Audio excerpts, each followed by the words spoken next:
We've heard politicians on both sides making the argument that increasing the supply of new dwellings is a solution to housing affordability. And while this may be true in principle, making it actually come true is really quite complex. And then there's the demand side of the equation. Why do our regulators seem so reluctant to put in place measures to offset the impact of low interest rates on property prices? What's standing in the way? Welcome to The Elephant in the Room. This is the podcast where we love to talk about the big things in property that never usually get talked about. I'm Veronica Morgan, real estate agent, buyer's agent, co-host of Foxtel's Location Australia, and author of Auction Ready. And I'm Chris Bates, mortgage broker. Before we get started, I need to let you know that nothing we say on here can be taken as personal advice. We always recommend you engage the services of a professional. Don't forget that you can access the transcript for this episode on the website, as well as download our free Fool or Forecaster report, Which Experts Can You Trust to Get It Right? theelephantintheroom.com.au. Today we're in for a treat, as many of our questions about the impact of supply on the property market are going to be answered, and I'm pretty certain we'll be able to dispel some popular myths around housing affordability along the way. We're joined by Peter Tulip, Chief Economist at the Centre for Independent Studies. He's previously worked in the Research Department of the Reserve Bank of Australia, and before that at the Federal Reserve Board of Governors. His recent research focuses on housing and monetary policy, and we really appreciate you joining us today and for your time and expertise, Peter. G'day, Veronica. Peter, this probably could be 10 episodes. So excited to have you on. I mean, I'm just going to hit you with a big one to start off, right? Why is housing unaffordability, I guess, such a big problem long-term in Australia? That's a great question. Lots of people would like to have houses. The dream of home ownership is a central part of Australian culture, and that's increasingly being denied to lots and lots of young families. That housing is just getting really expensive. That's a big problem for renters, and it's a problem for young home buyers. So there are other countries in the world, right, where there's high proportions of populations that rent. Yep. And so you just mentioned there the affordability is not just about home ownership, it's about renting as well. And so, and I know I also read some of your work that it appears obviously as affordability becomes a problem, as home ownership becomes a problem and diminishes or decreases in our population, then you would imagine that means the age or the average age of home ownership or first purchase would go up. Therefore, younger people are more disadvantaged. We know also that COVID has actually disproportionately impacted the younger cohort as well. So in terms of sort of this perfect storm happening at the moment in terms for affordability or unaffordability in Australian property, what is COVID and what was going to happen anyway? Or has COVID just accelerated this problem? So COVID, the direct effects of COVID are locational. I mean, there's more demand for living out in the country in regional towns.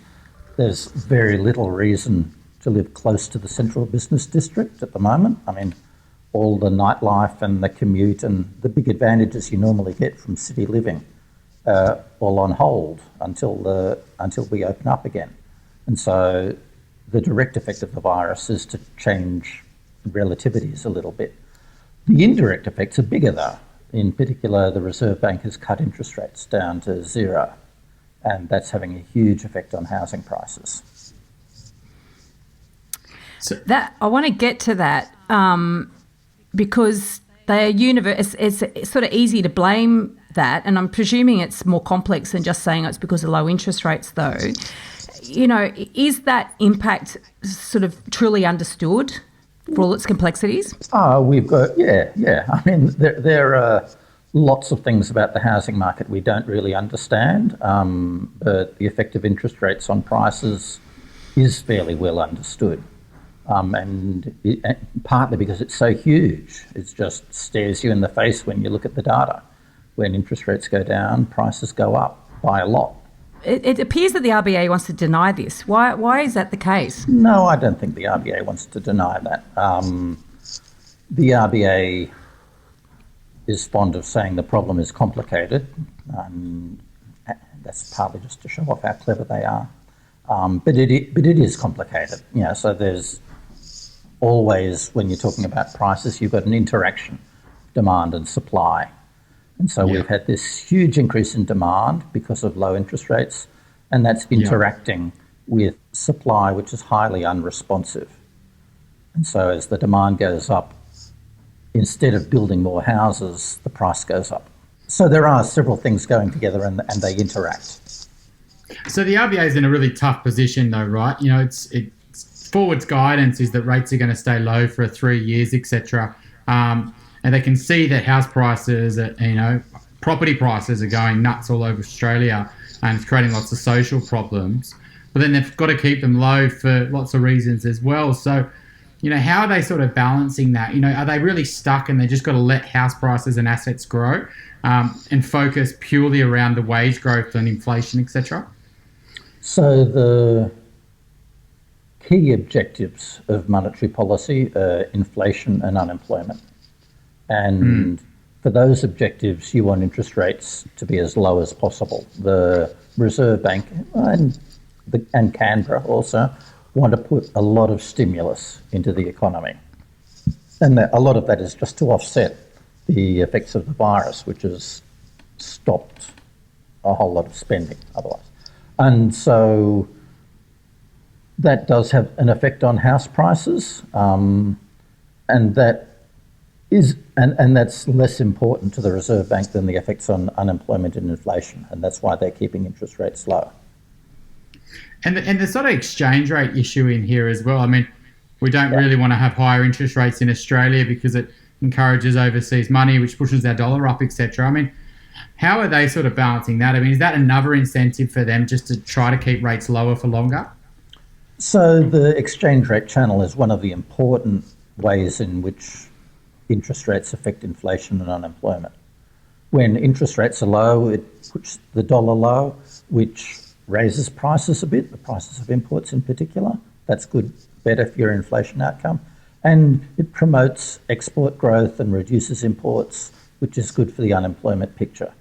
So I wouldn't say it's a balancing item so much as it's part of the way that low interest rates achieve the central bank's objectives.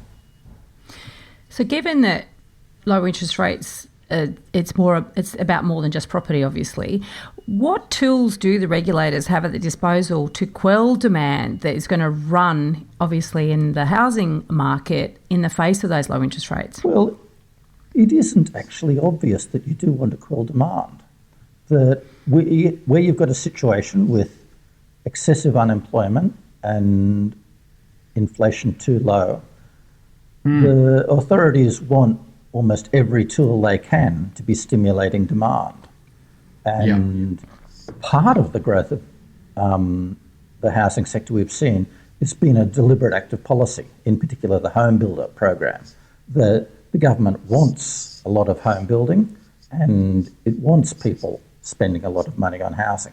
So at the moment, with the economy doing poorly, it's not the strong demand for housing is one of the few positives we have going on. And it's not at all clear that you do want to dampen that down at the moment. That said, as prices go up and as debt increases, we do worry a little bit about financial stability. And that would be a problem if the economy were to move into a boom. But then you're talking in several years' time, and then you would be able to offset any problems with a reduction in interest rates. So is that why, that sort of risk, is that why sort of Josh Frydenberg's come out saying that he wants to reduce the multiple, was it to 6 times income, borrowing for property, or total debt, 6 times income, is that correct? There's been a lot of talk about that. The government's been fairly vague. I mean, at the moment, they're just committed to studying and investigating that. But yes, there are, and they haven't said exactly why they're worried about that. There are a lot of possible reasons. A lot of them are bad. So, I mean, the reasons are bad, or the outcome is bad? So the main reason people don't like high house prices is for the reasons we were talking about before. It's a problem of affordability. And in particular, young families can't get the deposit together for a house. If you put on lending restrictions, you're going to make that worse. You're going to make it even harder for young families to be able to borrow for a home. And so in terms of the main concern I think the public has with rising house prices, that lending restrictions are counterproductive. It's so funny you say that, because it's so true, right? You pump, same as this Labor, we're going to talk about doing negative gearing, CGT, etc. Making these changes after you pumped up a market, and same sort of thing here with first home buyers. Your market's been pumped up, and now you're saying, right, you can't afford it, and now we're going to make it even harder for you because we're going to restrict how much you can borrow. And it's a real sort of catch-22, right? Do you think the government really cares? I mean, Veronica always calls me a conspiracy theorist, but I mean, does the government really care about rising house prices? Because when you look at their incentives and the votes, the taxes, stamp duty, it just goes on and on. Higher house prices are very correlated to better outcomes for the government. So does the government really care about the minority when the majority benefits from rising house prices? Yeah, sure. I mean, I have no reason to doubt the politicians when they say they're worried about affordability. But they do, but finding the right policy is genuinely difficult. There are real trade-offs, and it's difficult to come up with a policy on housing affordability that doesn't hurt someone else. And there are lots of them that I'm sure we'll talk about, over the course of the session.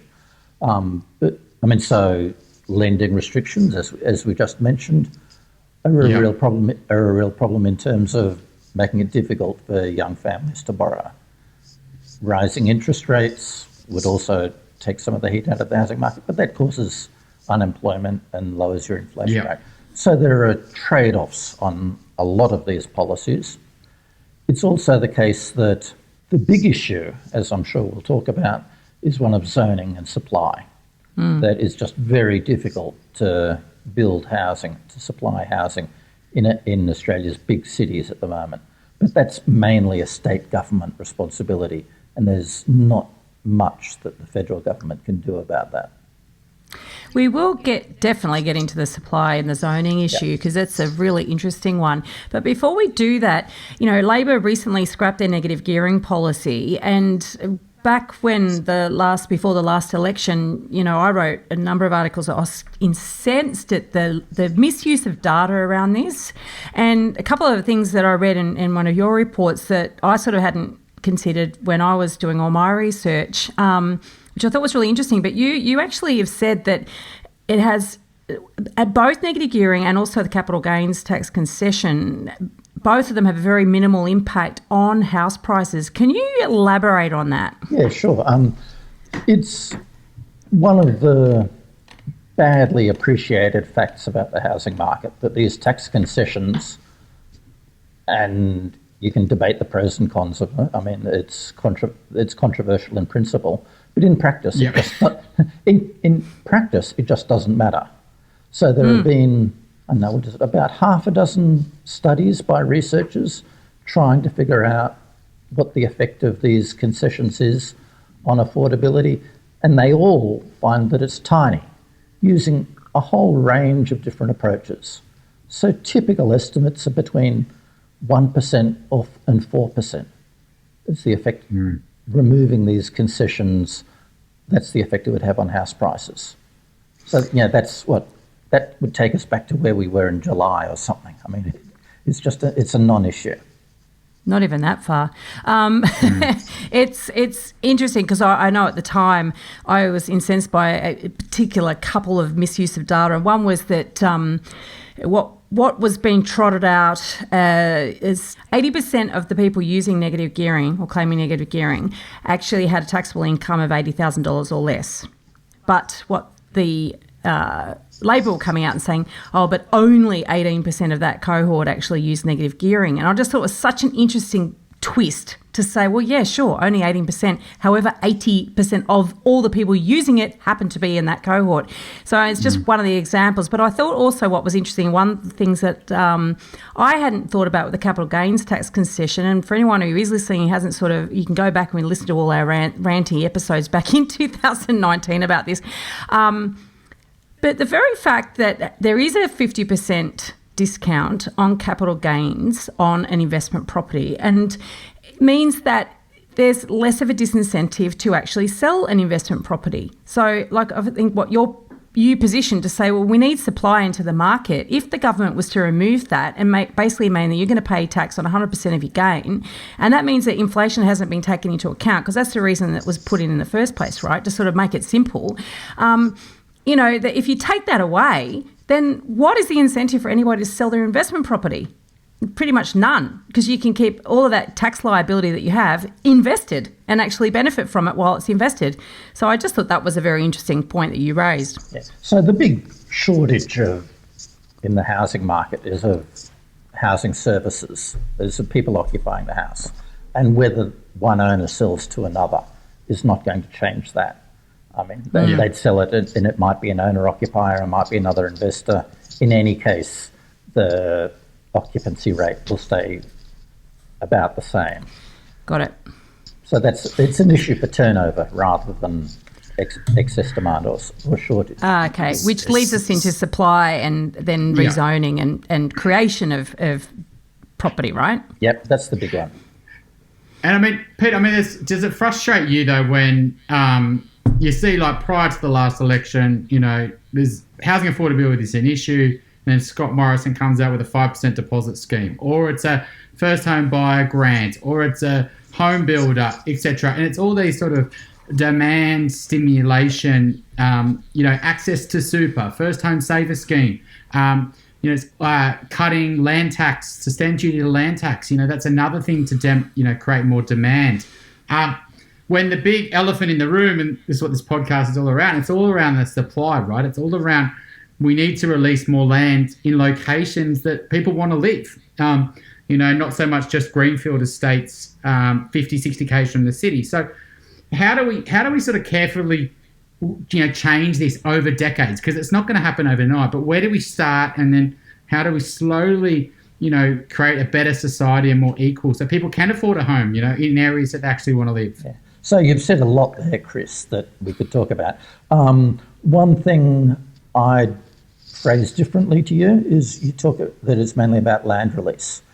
In the major cities, the land release, I think, as you said, is occurring a 2 or 3 hour commute from the centre of the city, and that's not where people want to live. People want to live near the centre, and for a whole range of reasons. And that's where the real shortage is. And when you're talking about housing in the inner suburbs, you're talking about infill.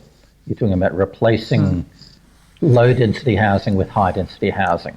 And the big priority is that we need more big apartment buildings, in particular in the inner suburbs and near train stations. Is an obvious place to put a few more towers. So that's what that's the ultimate objective. How we get there is a lot of it is just a matter of getting state governments to stop saying no and start saying yes. That there are lots of proposals before the planning boards at the moment for new development, and past experience is that most of them are going to be knocked back. Does it come back to votes? Yeah, so a lot of the politicians think that their voters don't want high-density housing near them. And which is probably a fair assumption. Well, I'm not sure it is. I mean, there's very vocal opposition from some residents, but there are a lot of indications that opposition is not representative of community attitudes in general. And you see that when, in fact, new apartments do go in, you often hear a lot of the residents saying, "Oh, actually, this isn't that bad. I really like the new cafes and restaurants and shops that come with it, and I like the new bus service and all the amenities that come with high-density housing are actually very attractive." And it's true that people want the amenities without the density that makes it feasible. But I think a lot of people realise that you can't have one without the other. And sorry, go on. So I was about to say, you actually wrote a report about high-rise development and the impact on neighbouring house prices, which we will include the link in the show notes. And do you want to give me a quick summary for the listeners? Yeah, please. Okay. So the main objection you get to high-density development is that it would harm neighbourhood character, or reduce the amenity of living in the neighbourhood. And one way you can gauge that is by what happens to house prices nearby. So you put up an apartment building, and does that make nearby houses sell for more or less? Now, if it was true that high-density development destroyed neighbourhood character, you would get a lot of people moving out, few people moving in, and prices of nearby houses would drop until it essentially compensates for the change in amenity. And in that way, the market essentially puts a dollar value on the change in amenity. And what we find is that prices don't change much. That you put in, you can put in a new apartment tower like Chatswood in Sydney or Box Hill in Melbourne, and the desirability of living nearby, as gauged by house prices, is actually unaffected. And I wonder about that, because I was reading that report, and I looked at the five big developments that you've referred to in Sydney, and they've each got something quite unique about them. Yeah.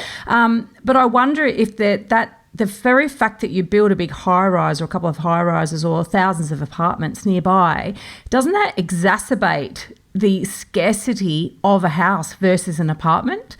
And because in property, scarcity is one of the big things that actually drives desirability, and the desirability then drives competition, therefore drives prices. So in a way, it might increase the aspirational quality of housing at a house versus an apartment, perhaps. So there's that as well as obviously the amenity that it brings, the cafes and the transport and just the general buzz that it brings to the area. Yeah, I mean, that's possible, but one of the things we notice is that prices don't change relative to nearby suburbs.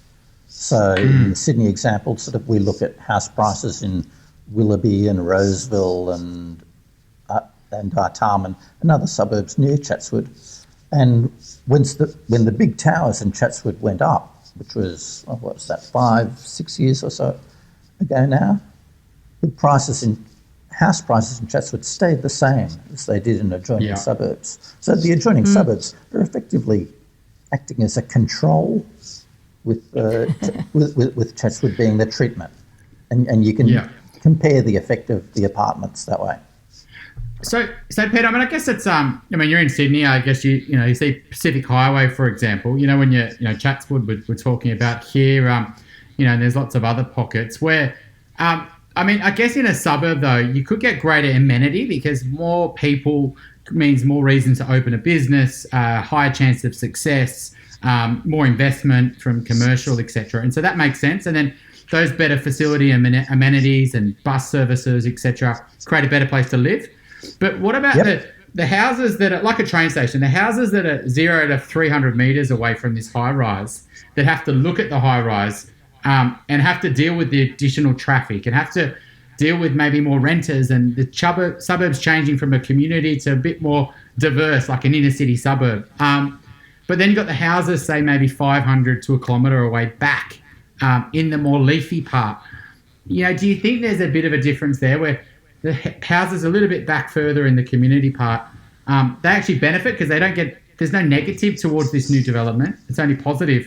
But the stuff close to the new high rises, in Box Hill is a prime example. I was sort of shocked when my pa was in hospital there at Box Hill Hospital a few years ago, and I was, in between breaks of him doing a lap to the community, and you could literally see houses next to 30 stories, and 8 stories. And it's just like, it's something you'd probably, you see those memes on the internet in China and things like that. And that's what was happening in Box Hill. So do you think that there's this real, around the high rise is going to be affected and stuff behind is not so much? Right, so that's possible, and it'd be great if someone wanted to test that directly. In our research, we essentially just had prices for a whole suburb. So we would compare Chatswood to Willoughby or Artarmon and things like that. So I can't directly talk about that from our research, but that is a question that a lot of American researchers have wondered about, and they've done research where they have looked exactly at your question, and they find the effects just aren't that important. So that there are effects within 100 or 200 metres of a new tower going up, but they're pretty small. It's a few percent on house prices.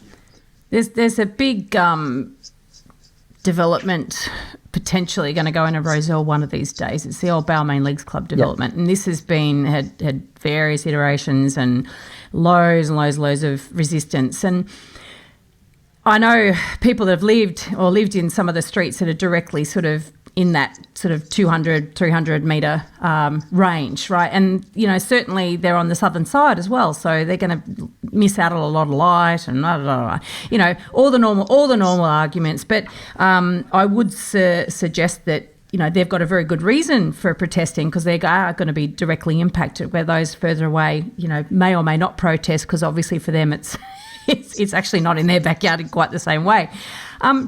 What I find fascinating, though, the planning restrictions limit the supply of new developments, and I think you've argued that and shown that's pretty compelling, right? And obviously that in turn impacts affordability, but there has to be some controls. We've seen the sort of development that results from pro-development councils. Very recently, the Canterbury Council, or the old Canterbury Council, has been in the news around, some corruption that's gone on with some of the councillors, and a lot of the developments gone on Canterbury Road, for instance, or New Canterbury Road, that for years I've been driving along there thinking, God, that's shonky, horrible eyesore, Just behind those buildings, there are some fairly nice buildings, some really well designed, and you can see over time the buildings that are very well designed and, thoughtfully put together and well constructed and different materials, et cetera, versus a really shoddily, rapidly thrown up buildings. The people that buy into those two different types of buildings are going to have very, very different financial outcomes over time. And this is a bit of the affordability conversation I don't think is had enough. It's like, that's all well and good to say, so it's affordable for you to buy an apartment or something else. But what next? What happens to you if you buy something that loses value? Because there's a lot of data around that, a lot of evidence around that happening with a lot of these sorts of complexes and this sort of, rushed development. And maybe this is beyond your remit, but that's the problem with basically saying that the planning restrictions have caused the problem of affordability. However, they can become another problem or create a whole other problem, a knock-on effect down the track. It would be nice if we could legislate beauty. Quality as well. but if there was some law to pass to make sure that all buildings were nice to look at, that'd be great. The current planning restrictions make that really difficult, because there's such a shortage of housing that the incentive of the developer and the builder is to cram every square metre that they can in there. And so if they were unconstrained, you might get a bit of trade-off, that you'd get nicer looking buildings, a bit more security, more thinking about space, aesthetics, light and everything. The way it is at the moment is that the incentives are just to cram as much housing as you can, as the law will let you in. And all of those other considerations get a very, very low priority. So they build right up to the limit of the setback, right up to the limit of the height the height limit. If you just put a height limit on without a floor space requirement, they'll put in really low ceilings. They'll make it unattractive because they can sell it, and there's such an excess demand. There will be certainly. We interviewed a developer that a couple of weeks back who, you would argue would be on the side of well designed, and if they had more freedom within the development control plans, that they'd be able to create better end product. But there's always going to be those developers that go, yippee, the constraints have been ripped off, then I'm going to make it even bigger and cram even more apartments in. And I don't know the answer to this. I'm not trying to be a smart ass when I bring this up, but there is a table, a very interesting table. It's actually on page 11 of your Falinski submission, right? And it compares Sydney, Melbourne, Brisbane average unit prices and costs in 2018. Yep. And it shows the effect of planning controls and how they contribute to the price of units. And basically, what you're saying is that in Sydney, the cost of planning controls added 40%, or 40% of the sale price was attributed to those planning controls. In Melbourne, it was 16%, and in Brisbane, 2%. Now, there's another issue here that this really highlights, and it's counterintuitive because resales of Brisbane and Melbourne units have resulted in more losses to date than Sydney units. Could it be that the planning controls actually protect the people who buy into those units? In what way? Do you protects their future value, because if more people the more people who bought a brand new property resell at a loss, their first resale of a property, and in the areas in which that's got more data showing that it's been at a higher rate is Brisbane and Melbourne versus Sydney. I'm not saying Sydney won't go down this path, by the way. I was just looking at these numbers and I thought this is really interesting because I've always had this question. Why is it that Sydney hasn't had the same overwhelming number or proportion of resale properties at a loss as Melbourne and Brisbane has experienced? And I've always wondered why the hell this is the case. And that chart, this got me thinking. Yeah. I wondered whether potentially it's those restrictions that actually increase the purchase price in the first place actually do in fact somehow protect the actual value over time. Yeah, I think you're exactly right. And a lot of what's happening is if you have a planning regime that makes it difficult to build, then houses, and in particular land, is going to get scarcer and scarcer over time. And so you'll get most capital appreciation in the areas where there's most demand for land, which is the inner suburbs. Whereas you go to a place where there's no shortage at all, like a country town, and you're not going to get any capital appreciation at all. The prices will just reflect the price of the structure, with the land cost being tiny, essentially agricultural value, and there's no appreciation in structures. All the appreciation comes in the land value. And in Sydney, it's more than 2/3 of the value of the average house is the land. If you were to change construction costs or taxes or some of the other costs of supply, the demand is still going to be the same. So the price at which that fixed stock will sell will still be the same. What will change is who gets the money. The developer's margin, more. In the short run, the developer's margin, but in the longer run, it's going to affect land prices. And so if you were to substantially increase construction costs, then land prices would fall. So you're basically saying that the planning controls isn't so much, even isn't to a degree, it's all about what you can build on these sites. So you're basically saying that if you're limited by 6 stories, then they might be keeping the NIMBYs somewhat happy and sort of trying to walk that fine line between getting voted out basically and providing housing and helping the big picture affordability. But if you could put 12 stories on there, then that actual proportion per apartment of the planning or the impact of planning is going to diminish, and then that's going to take up demand, which is basically then going to have an impact on reducing prices. Exactly. And you do it with one building, it makes no difference at all. But if you were to do it throughout the city, so a substantial change in planning regulations, then yes, you would have a noticeable effect on supply.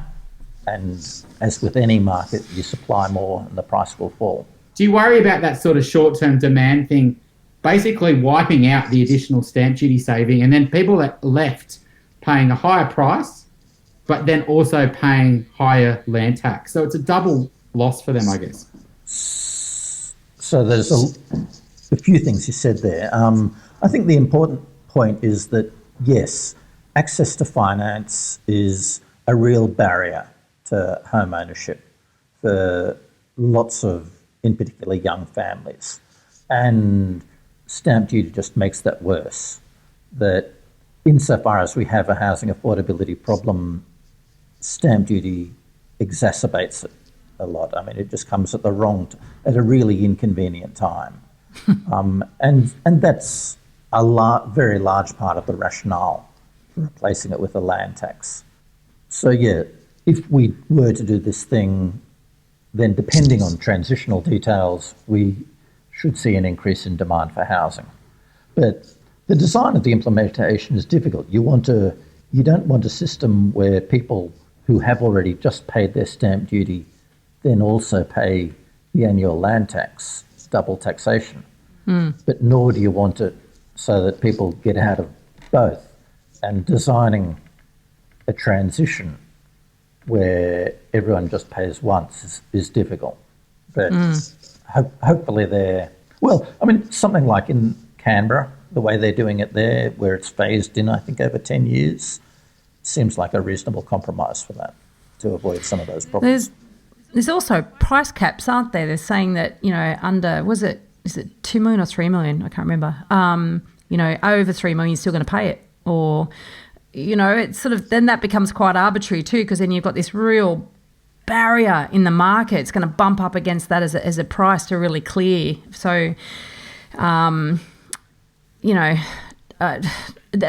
guess that's all the design of it, isn't it? Yeah. They've got to protect the coffers. I've not seen the details of how they're going to do that. If you like what you're hearing here, please share this episode with others you feel would benefit. And while you're at it, why not leave us an iTunes review? 5 stars, please. Every review helps make it easier for other people to find us and hear what our amazing guests have to say. We love hearing your questions, and we're planning more listener Q&A episodes. Please send your questions in. You can send them via the website, which is theelephantintheroom.com.au, or directly via email to questions@theelephantintheroom.com.au. So how can we reconcile the two-speed market of established versus new stock? Because when you're looking at sort of macro data, it's easy to, I guess, not understand the nuances or not see the nuances. And so there's one of my favourite reports. Anyone who's listened to this podcast before will hear me bang on about it comes up quarterly by CoreLogic. It's called the Pain and Gain Report. And it's a good example, and I've spoken to Eliza Owen, who's the author of that report, a number of times about this. And the total unit data, it's all aggregate, right? So the total unit number of this is a good example because this is basically properties that are sold at a loss, right, in a quarter. And that total number is dragged down by the poor resale results of new apartments. And so it actually makes all apartments look more affordable. But in reality, there's quite a big divide between the good stuff and the bad stuff. And so I guess, when we're talking about this big affordability problem, the supply of new stock, will that necessarily have a knock-on effect to the established market? And this is do we have any evidence that it will help the rest of the market? Well, not direct evidence, because a big increase in supply hasn't really been tried before, obviously. But a lot of what we're doing is just simple economics, that if you increase the supply of something, the price has to drop. And you notice that in lots of markets, around the world that, so for example, you compare California in the United States with in the South, sort of around Atlanta or Texas. And when California restricts housing, price goes way up. When Texas builds a lot of housing, prices fall. And there are lots of examples like that we see around the world. So what we're talking about, you're right, we don't have direct evidence that it works, but it's all we're assuming is that the laws of supply and demand apply to housing in the way that they applied it, in the way that they apply it elsewhere. I wonder whether they will, the establish, because you can provide more and more new stock, and it potentially could mean houses, as distinct from apartments, could actually severely decouple, in terms of total market performance and values. So yeah, like you say, we haven't done it before, so it's hard to know. But because it just seems to me, and I'm not an economist nor am I a data scientist, so therefore I could be easily shot out of the water with here. But from all the interviews that we've had, all the people we speak to, and I keep asking this sort of same question, it does appear that there's been very little analysis of that. And so it would be really fascinating to understand. Because I do think that it stands to reason. Yes, make more housing, and then of course prices will come down. But I don't think prices of everything will come down, and then you're creating a totally separate marketplace of the newer stuff, and how that behaves is anyone's guess. And if it's more affordable and there's no growth in it, or people lose value, or the properties lose value over time, why would anyone want to enter a property market where there's such a high risk of losing money at all? I mean, why not just stay renting? Do you mean why do people buyers enter, or developers or builders, or who are you talking about there? The ultimate consumer. So basically, because obviously this affordability equation is people want to buy a home because they this aspiration of, I want to own my own home. But if over time it gets demonstrated, and it has been, and it still hasn't diminished demand for certain types of property, by the way, off brand new and off the plan. Yeah. So, I could be, my argument could be, well, so what? People currently are incentivised and, they by governments, let's face it, to go and buy brand new, and that sort of overrides their critical thinking in terms of looking at, well, what happens if I want to go and sell this down the track? Who am I going to sell it to, and what's the likelihood of me actually making any money? And so what is my real purpose of wanting to own a property? Is it just because I feel like I achieved something, the great Australian dream, or is it because I actually want to sort of build myself a financial future? If it's just because I want to tick that box, I bought a property, then fine, they've achieved it, and then what? And if they actually want to build some financial future for themselves, have they got Buckley's really? Because what they're buying has got a lot of evidence to support the contention that they may actually not have much of a financial future if they do buy it. So I'm just wondering that with if there is more supply, if governments do say, right, that's enough, we've had enough, we're going to actually release constraints, let's just get to it. Ultimately, the real truth about this, the elephant in the room about the fact that you're buying a property but you've got a high probability of losing money, that's got to be publicised, and it's got to be a massive deterrent for people wanting to buy these properties in the first place. You're saying that the problem with increasing supply is that it's going to be too effective. Yeah. Exactly. We should be so lucky. It never happened. Is that what you're saying? No, if we were to make small changes and there would have huge changes in future prices, fantastic. But I'm not that optimistic. Because it's going to be a gradual sort of transition over, suburb. There's just so much excess demand in the system that, especially we build better quality sort of products at the end of it. Peter, you were working in the Federal Reserve for, I think you mentioned 11 years, and yep. One of the things that I feel like makes me a better advisor is I was working in the UK all through the GFC, and I know you're in the US at that time. And that perspective you get when you're in a different market. And I think you were obviously working at the most powerful institution, I would say, in the world over that decade. You had the quantitative easing, interest rates. Everyone was looking at you to save the world. So what were some of the learnings, I think, there's probably plenty, but what are some of the key learnings that our listeners can sort of take from you to apply to the Australian market of just the power of, government banks and, lots of other things that you think they might find valuable? I'm not sure what you're asking, Chris. You're asking how to be an international central banker? I'm just thinking, you must be some things that I guess over there that you saw and some learnings where you thought, I understand the market so much better now at a government level and the system that people on the ground don't really know. The average punter in the street doesn't really understand how it all interconnects. And I just think at that time in the US, it was such a scary time and you guys sort of came in to save the world. How does that and that's starting to play out here, right? You're starting to see quantitative easing. We're starting to see how powerful is that sort of reserve bank of countries? Well, the Federal Reserve, and my experiences there, don't have lessons for the average punter. The big lessons are for other central banks. And there's a lot that, for example, the Reserve Bank of Australia could learn from what the Fed does. And in particular, the Fed does a lot of formal research onto all the big questions.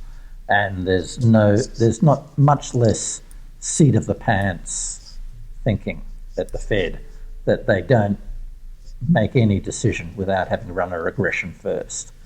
And the Reserve Bank in Australia just doesn't have the resources to do that, but still relying on the research more and less on reflex would, I think, improve the decision-making at the Reserve Bank. And what about this sort of global problem where if everyone's printing money, then you've got to print money? Like, if everyone's devaluing their currency, then you can't be the one saying, hang on a sec, we don't want to get involved in this party, and then you get higher exchange rates, and then you get all these problems with unemployment, etc. So are we all just going to keep on printing money to infinity, kind of what's happening in Japan, etc., for the last 20, 30 years? Like, is that sort of inevitable when you've got negative interest rates around the world? Like, how do we go back onto some type of normal train that we thought was normal in the past? Yes, so that's not what we're expecting to happen. We're expecting the economy to recover relatively quickly, and as it does, the unemployment numbers will come down and inflation will eventually start to increase, and after that happens, then interest rates will start returning to normal. So we think this is just a temporary phenomenon. And do you think 3 years is a reasonable time frame for that? Yeah, I think the Reserve Bank's forecasts for wages and inflation make a lot of sense. I mean, I know other people in the market think that things will pick up earlier, but I think there's a lot of sluggishness, in particular in wages, and it will take a long time before they're at the moderate to high levels that they need to be. I mean, especially if we do open up the borders, which it sounds like it's going to happen pretty soon, right? And if we want to play catch up, I mean, what are we getting? 200,000, 300,000, 400,000 more people moving here? I mean, Australia's maybe more desirable, maybe not so much in recent times around the world, but do you think that the borders and migration's really going to be a ticket the government can't avoid sort of taking, I guess? And do you think migration's going to really pick up really strongly, much higher than what we've seen over the last couple of decades? That's a great question, and I'm not sure anyone really knows the answer to that. I think people are expecting, education numbers to go back to where they were and tourism numbers to go back to where they were, and they're two of the industries most affected by the international closures. But you're guessing or hoping. I mean, it could be much stronger, it could be much weaker. We won't really find out until the borders are opened.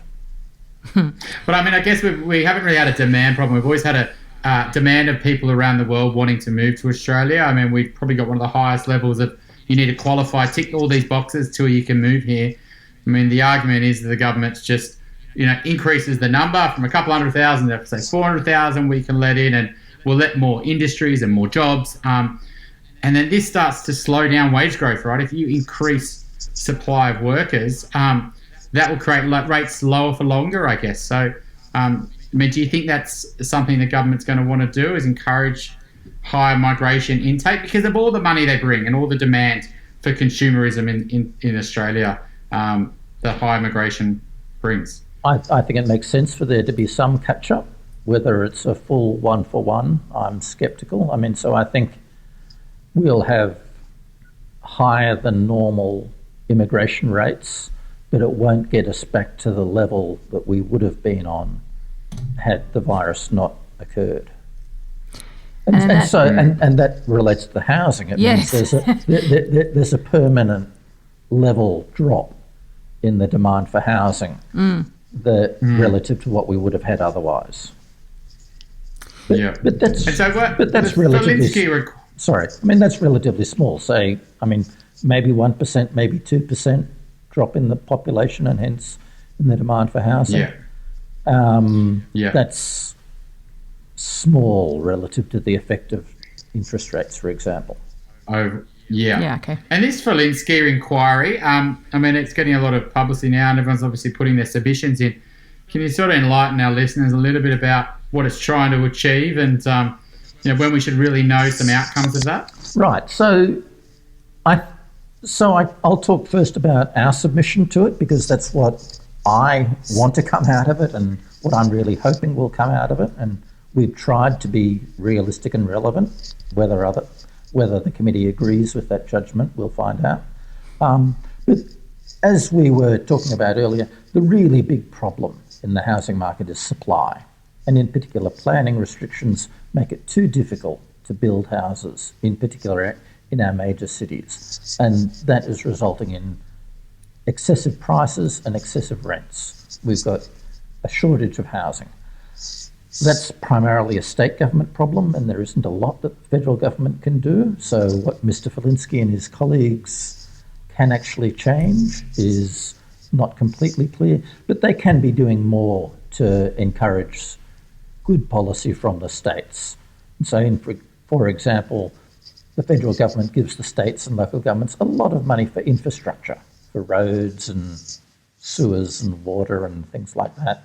And we've argued that should be tied to housing growth.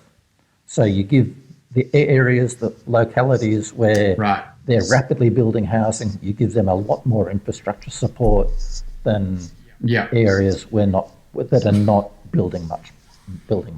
Yeah, so Mossman's getting nothing, but the outer suburbs are getting all the funding, and bit by bit Mossman was like, hang on a sec, you're not taking care of the trees and the roads, and we've got no facilities here, so hey, we better build something. Yeah, that's the way to look. And you do see that as that local residents will complain about new housing. One of the reasons they often give is that the roads are too crowded, and that public transport is too full. So a bit of help with things like that will remove some objections. Makes sense. Have you got a property dumbo for us, Peter? A story that we can all learn from, even if it's very serious? You don't want to learn from this because it's slightly illegal, but just an example of the kind of things that happen in housing booms. So as you mentioned before, I was living in the United States back in 2004, when their bubble was just getting going. Yeah. And I was part of that. We bought a house. And as you might understand, when you're buying a house, you need to take all your financial statements to what they call there a mortgage broker. And the mortgage broker was looking over my Australian superannuation balances, and which were a big bit of my net wealth.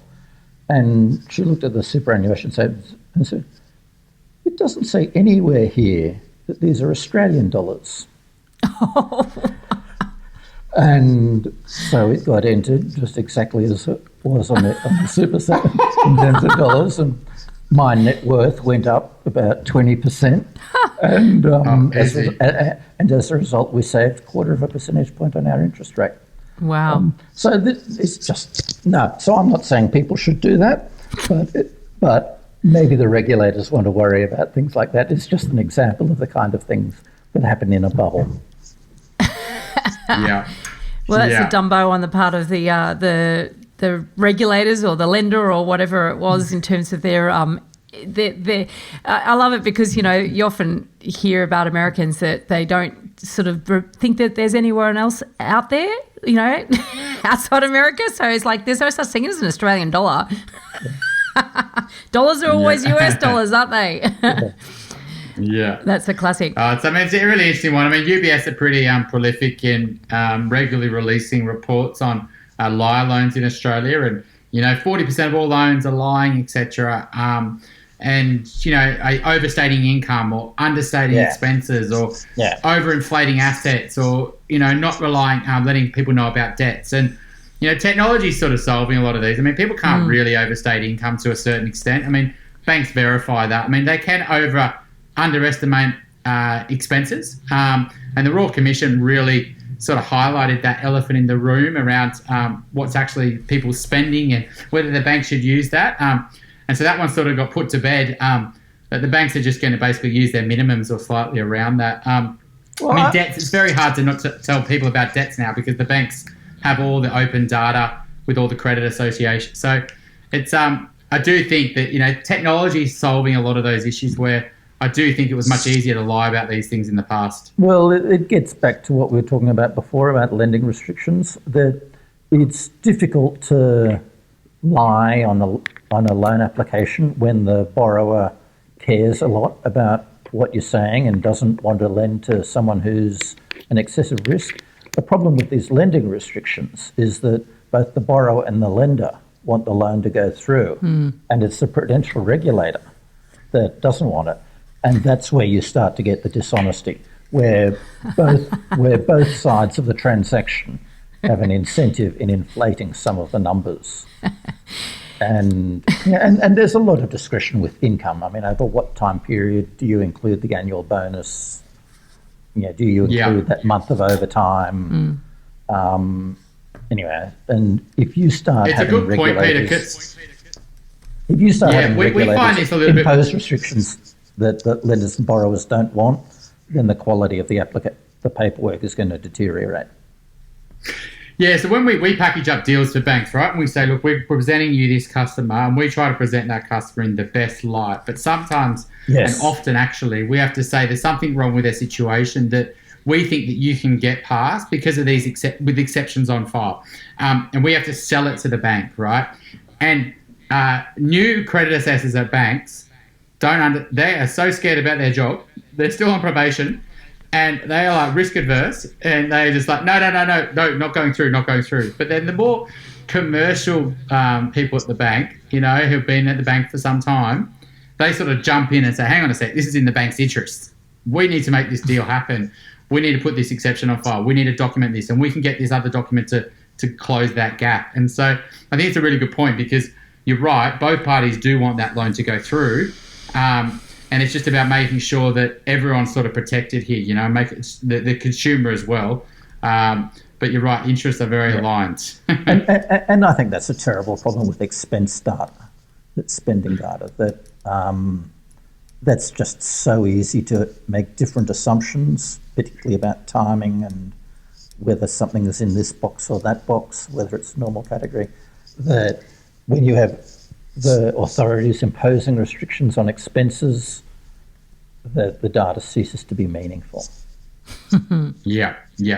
Or, you know, consumer behaviour starts to change money. We start spending cash, so it's not on the bank account. We open up another bank account. We spend a foreign credit card. Like, if consumers know that's going to be watched, then consumers change their behaviour, and then all of a sudden it's kind of pointless anyway because everyone's just getting around the rule. They're coming up with a different solution. So it's very hard to sort of track that sort of situation. So thank you so much, Peter. I really appreciate you coming on. There's so much gold in there for listeners, and it's a very important conversation. I think you're right. Supply is really the main problem here, and we need to release more, not just keep increasing demand. Well, thanks, Chris. Thanks, Veronica. It was great to chat. Fascinating chat. Thank you so much, Peter. Okay. If you're looking to buy your dream home or an investment property in Sydney's inner west, eastern suburbs or North Shore, my team and I can help you buy without regrets. reach out via my website, gooddeeds.com.au. If you're looking to buy your first home, thinking of upgrading into a new one, or purchasing an investment property anywhere in Australia, my team love to carefully guide you on this journey. And most importantly, get the finance right. Reach out via our website, wealthful.com.au. Thanks for joining us. We'd love to see you again. And remember, don't be a dumbo.